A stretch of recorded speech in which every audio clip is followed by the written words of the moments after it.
Assalamualaikum warahmatullahi wabarakatuh.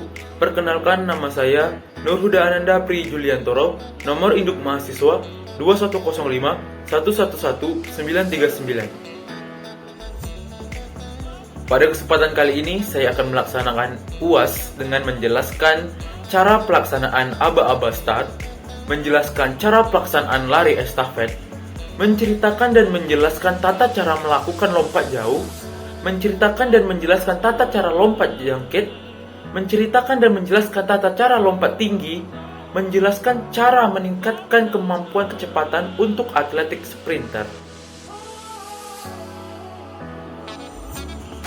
Pertama, saya akan menjelaskan mengenai pelaksanaan aba-aba start.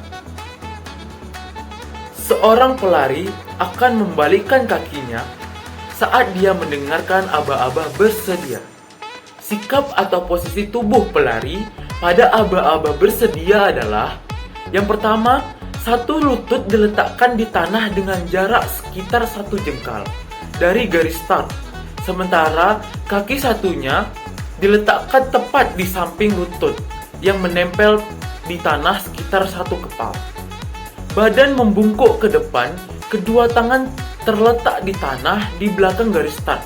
Keempat jari rapat, ibu jari terbuka membentuk huruf V terbalik.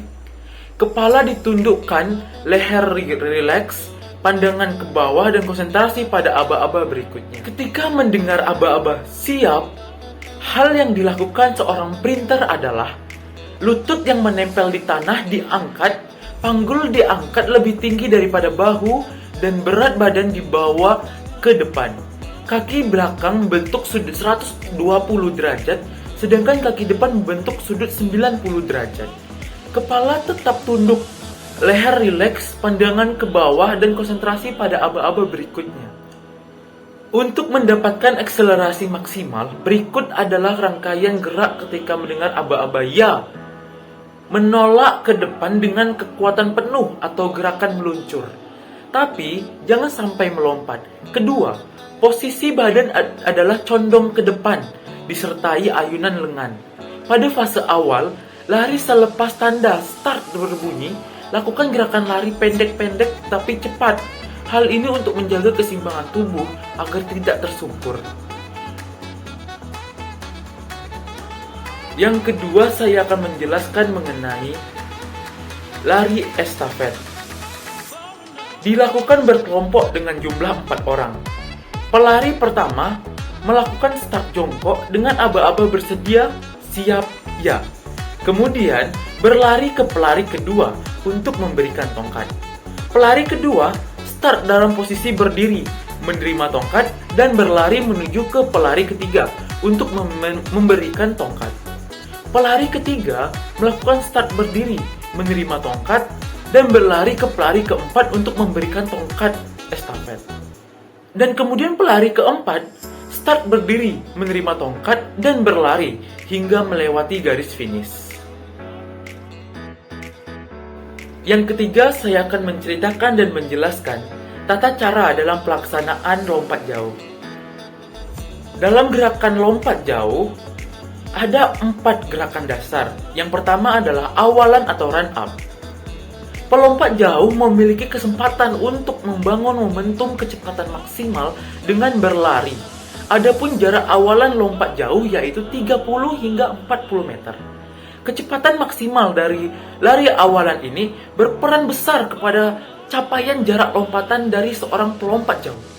Seorang pelompat jauh dilarang melewati batas jarak awalan pada lintasan lompat jauh, yaitu sekitar 1 meter dari papan titik tolak lompatan. Jika hal itu dilanggar, maka lompatan yang dilakukan tidak sanggup dianggap atau menerima diskualifikasi dari perlombaan tersebut. Umumnya, bagi seorang pelompat jauh, dari awal ini dilakukan dalam 16 hingga 22 langkah sebelumnya. Melakukan gerakan tolakan sebelum melompat. Yang kedua, tolakan atau jelang melompat atau take off. Teknik dalam melompat jauh setelah melakukan awalan adalah tolakan atau jelang melompat. Gerakan tolakan dilakukan pada papan khusus berukuran panjang sekitar 20 cm yang berada di ujung lintasan dari lari awalan. Pelompat jauh akan menempatkan satu kaki tumpuan pada titik tolak untuk menyokong beban tubuh sebelum melompat. Momentum tolakan jelang melompat ini diharapkan menciptakan dorongan vertikal melalui titik keseimbangan tubuh seorang atlet. Lebih tepatnya ketika kaki tumpuan menolak, maka terjadi perubahan kecepatan dari kecepatan horizontal ke vertikal. Tahapan dalam lompat jauh diantaranya adalah tolakan. Untuk menghasilkan tolakan maksimal, maka menggunakan kaki terkuat. Usahakan memposisikan pinggul sedikit di depan ketika mengambil tolakan. Yang ketiga ialah melayang di udara atau flying in the air. Berdasarkan rangkaian gerakan lompat jauh, gerakan setelah melakukan tolakan adalah melayang di udara atau flying in the air. Dalam momentum ini, seorang pelompat bisa menempatkan tubuhnya sehingga mencapai jarak terjauh ketika mendarat nanti. Ada 3 gaya atau sikap badan yang bisa dilakukan seorang pelompat untuk menempatkan tubuhnya menuju titik mendarat ketika melayang di udara. Ketiga gaya dalam tahapan melayang tersebut adalah gaya berjalan di udara, gaya jongkok, dan gaya menggantung. Gerakan yang keempat ialah mendarat atau landing. Keseimbangan tubuh seorang pelompat menjadi tumpuan saat menjatuhkan diri ke tanah. Dengan menjaga posisi kaki tegak serta tubuh condong ke depan. Dalam melakukan proses mendarat, sebisa mungkin bagian tubuh yang menyentuh tanah adalah tumit kaki terlebih dahulu. Menekankan pada bagian tumit dilanjutkan dengan mengencangkan otot paha akan mengangkat pinggul saat proses landing. Hal itu mengurangi resiko pelompat mendapat titik pengukuran lebih dekat dari papan tolak, sehingga mengurangi capaian jarak lompatannya. Yang keempat, saya akan menjelaskan dan menceritakan tata cara pelaksanaan lompat jangkit. Tahapan awalan dilakukan mula-mula dengan berdiri dari tempat pendaratan. Lalu, lakukanlah awalan terhadap lompat jangkit dengan cara berlari ke lintasan dengan sangat cepat. Jangan sampai lengah saat berlari supaya memungkinkan kesuksesan dalam melakukan lompatan jangkit lebih bagus. Lakukan seperti melakukan lompat jauh. Melakukan tolakan adalah tahapan kedua dalam melakukan lompat jangkit. Saat kita sudah ingin melakukan yang namanya pelayangan, maka proses yang harus kita lalui terlebih dahulu adalah melakukan tolakan terhadap tubuh kita dengan kuat serta diikuti bantuan tumpuan kaki. Ada 3 jenis gerakan tolakan dalam lompat jangkit. Di antaranya adalah gerakan tolakan saat berjingkat, gerakan tolakan saat melangkah, dan gerakan tolakan saat melompat. Selanjutnya adalah tahapan sikap melakukan pelayangan. Pelayangan menjadi tahapan setelah melalui proses tahapan awal dan tolakan. Di saat sudah mau melakukan pelayangan, yang menjadi poin utama dalam lompat jangkit ada berbagai macam yang bisa dilakukan saat proses pelayangan. Di antaranya adalah ada gaya menggantung serta gaya berjalan di udara dan yang lainnya. Masing-masing mempunyai proses yang berbeda untuk melakukannya, dan masing-masing juga pasti berhubungan dengan kaki kita saat melakukan pelayangan. Terakhir adalah sikap mendarat. Setelah melakukan pelayangan, sikap mendarat dilakukan dengan 2 kaki bersamaan yang mendarat secara bersama-sama. Proses mendarat membutuhkan yang namanya konsentrasi. Mendarat secara mendadak tidak akan benar dan bisa membuat kaki cedera saat melakukan proses mendarat. Jadi, itulah yang dimaksud dengan membutuhkan konsentrasi yang besar. Kelima, saya akan menjelaskan dan menceritakan tata cara dalam pelaksanaan lompat tinggi. Teknik awalan Tahap pertama yang harus dilakukan oleh atlet lompat tinggi adalah awalan, yaitu melakukan ancang-ancang dan berlari untuk bisa menciptakan gaya dorong ke atas. Dan untuk mengambil jarak yang lebih jauh tergantung oleh keinginan dari seorang atlet lompat tinggi. Teknik tolakan. Selanjutnya adalah tolakan. Tahapan ini merupakan tahapan yang sangat penting untuk diperhatikan. Tahap ini berfungsi untuk pijakan terakhir yang dilakukan oleh seorang atlet lompat tinggi, dan harus dilakukan dengan sangat kuat agar memiliki daya dorong yang sangat kuat ke arah atas. Teknik melayang. Tahap yang ketiga ini sangat penting diperhatikan oleh para atlet. Kenapa? Atlet harus bisa melayang setinggi mungkin dan berusaha untuk tidak mengenai mistar pengukur agar lompatan yang dilakukan bisa secara resmi dinyatakan berhasil. Terdapat beberapa teknik yang digunakan dalam tahapan ini. Antara lain, teknik gunting, teknik guling ke samping, dan juga teknik flop. Teknik mendarat.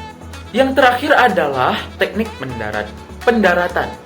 Tahapan ini cenderung aman karena terdapat bantalan yang akan melindungi atlet saat melakukan sebuah pendaratan. Walaupun begitu, para atlet tetap perlu memperhatikan pendaratan yang baik dan juga benar, karena hal ini dapat mengurangi resiko cedera. Yang keenam, saya akan menjelaskan cara untuk meningkatkan kemampuan kecepatan untuk para atlet sprinter. Bernafas. Bersantai dalam pola berlari dan menyingkronkan napas dengan irama kaki akan mengurangi energi yang terbuang dari ketegangan otot. Ikuti tips ini untuk meningkatkan pernapasan saat berlari untuk membantu mencegah cedera. Lakukan secara bergulir. Coba latihan ini untuk merasakan perbedaan antara berjalan, jogging, berlari, dan berlari cepat. Mulailah berjalan dan tingkatkan kecepatan setiap 10 detik hingga mencapai kecepatan berlari. Seperti halnya latihan intensitas tinggi, sedikit banyak manfaatnya. Lakukan pelatihan sprint intensitas tinggi secara bertahap untuk memungkinkan tubuh beradaptasi dengan tuntutan latihan, dan terus berlatih untuk melihat peningkatan kebugaran lari dan kesehatan secara keseluruhan. Pemanasan. Semakin keras berlari, semakin vital untuk menghangatkan otot.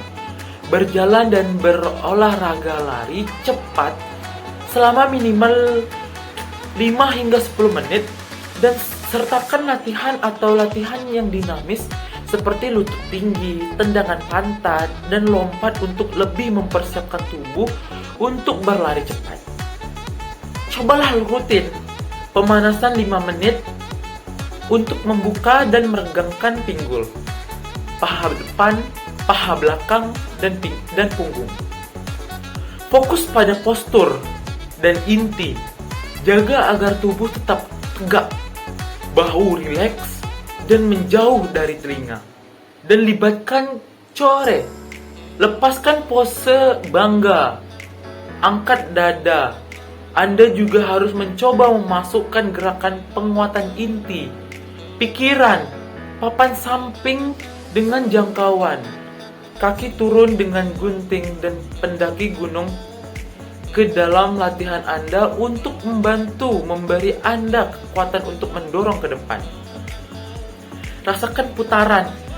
Latih diri Anda untuk berpikir seperti pengendara sepeda, dan gerakan kaki Anda dalam gerakan memutar. Angkat paha hingga sejajar dengan tanah dan arahkan lutut ke atas dan ke bawah.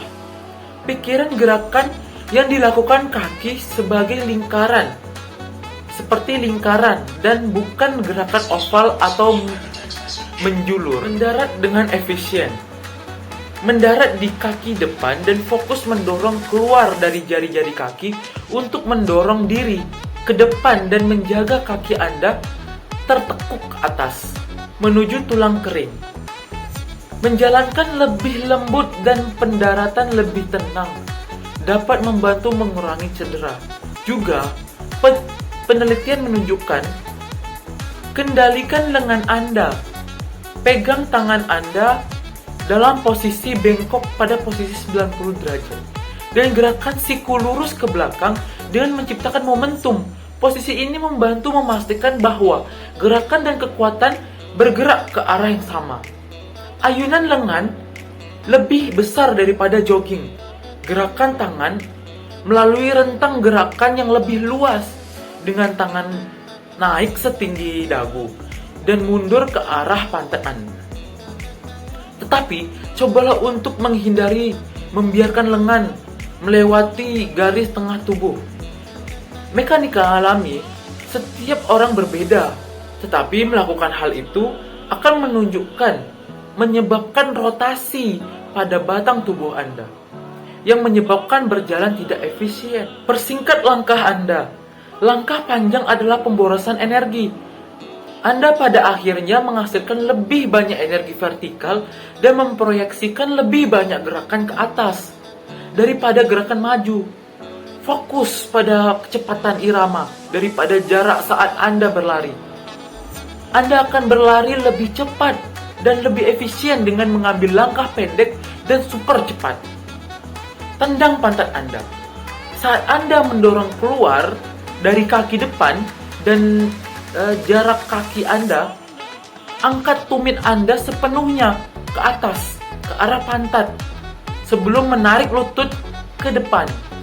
Mengayunkan kaki dan mendaratkannya lagi, melakukan hal itu akan membantu melibatkan lebih banyak otot, ya khususnya di kaki, dan gluteus untuk langkah yang lebih kuat. Demikian pelaksanaan UAS menjelaskan mengenai atletik dasar. Terima kasih.